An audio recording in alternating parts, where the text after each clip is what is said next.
Alright buddy, good morning buddy. Tungkol dun sa mga nagtatanong tungkol sa hiring buddy. Hiring naman buddy.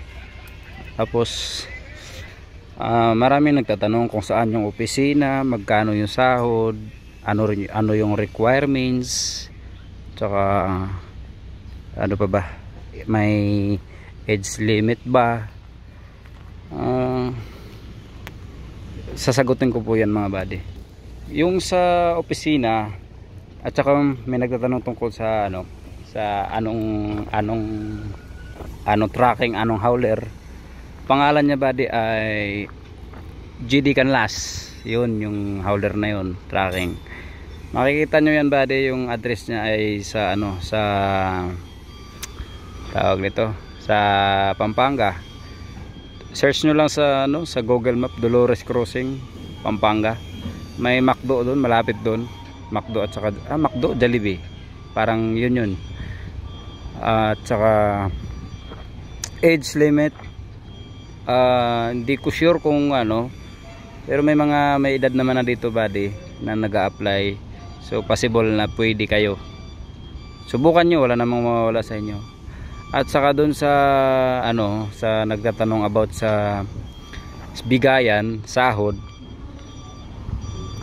Okay naman buddy yung yung sahod, kasi nakumpara ko yung Pierre at saka dito sa amin, nakakabuhay naman ng 3 pamilya buddy. Joke lang, kaya naman buddy, tiyagaan lang. Saka mas basic lang dito buddy na kumbaga easy lang, hindi naman pagod dito buddy. Niroad test nila yung kasi kakatsinsuel lang ba din, niroad test nila. Ayan. Yung atin ay ginawa yung airbag. So ano pa ba yung mga tanong tong sa sa comment, kasi maraming nag-inquire. Pagpunta nyo dun buddy, ang mga requirements niyan, siyempre andun na yung police clearance, barangay clearance, NBI. Kakausapin naman kayo ng HR. Tsaka sa mga naranasan ko, sa experience ko, yun nga yung mga mandatory benefits ng government, mandatory benefits ganun. Tapos isa pa dun ay yung medical body, medical. Ayan. Ayan yung ating airbag. Oh, may ipo-ipo ba di? Tapos dito, hindi araw-araw, hindi sa isang araw lang kami, sa isang araw, isang bisis lang kami makabiyahe buddy. Hindi ka pwede bumiyahe ng 2 bisis. Ganun. Pare!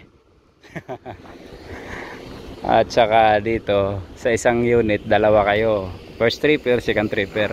So, depende na lang sa inyo yan kung maalaga kayo sa truck or alagaan nyo talaga yung truck nyo.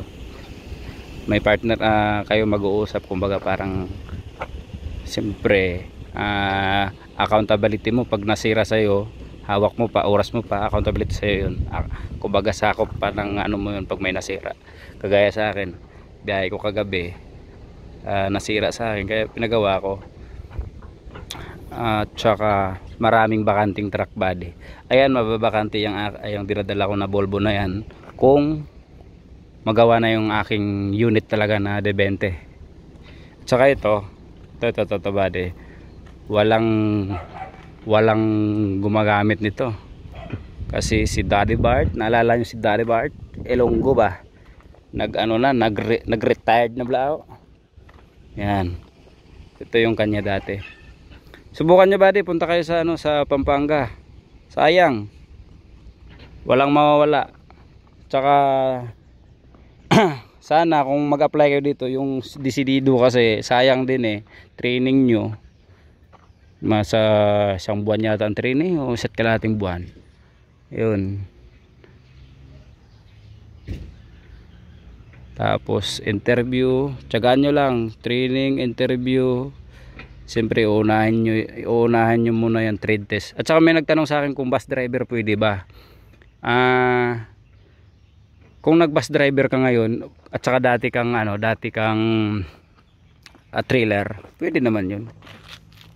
Subukan mo lang kasi dati kang trailer tapos nag-bus driver ka. Subukan mo lang, wala nang problema yun. Yung galing sa Saudi, mas okay dito, mas malaking puntos yata. Hindi lang yata malaking puntos pag galing ka Saudi. Kasi maraming galing ng Saudi dito, Aramco, ganun. Okay, buddy. Yun lang. Ingat tayo lagi. Yun lang ang aking mga maisasagot.